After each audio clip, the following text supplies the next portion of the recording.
দেখেন, আল্লাহ পাক হেদায়েত এবং বুঝ সবাইকে দিবেন না। আল্লাহ যে আপনাকে এই কথাগুলো শোনার তৌফিক দিচ্ছেন, বোঝার তৌফিক দিয়েছেন, আপনার কান পর্যন্ত পৌঁছে দিয়েছেন, আপনি সৌভাগ্যবান।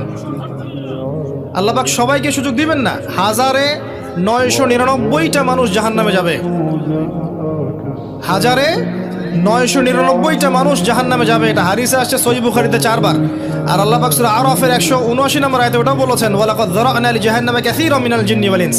প্রচুর জিন আর মানুষকে দিয়ে আমি জাহান্নাম পূর্ণ করে দিব। লাহুম কুলুবুন লা ইয়াফকাহুনা বিহা, হৃদয় ছিল উপলব্ধি করতো না। ওয়া লাহুম আযানুন লা ইয়াসমাউনা বিহা, কান ছিল শুনতো না। ওয়া লাহুম আ'য়ুনুন লা ইবসিরুনা বিহা, চোখ ছিল দেখতো না। উলাইকা কাল আনআম, এরা ছিল গবাদি পশুর মতো। বাল হুম আদাল, বরং তার চেয়ে নিকৃষ্ট। উলাইকা হুমুল গাফিলুন। একই ক্যালকুলেশন, 1999 জন মানুষ জাহান্নামে যাচ্ছে। তো আপনি সৌভাগ্যবান, কারণ এই কথাগুলো আপনার পর্যন্ত পৌঁছেছে।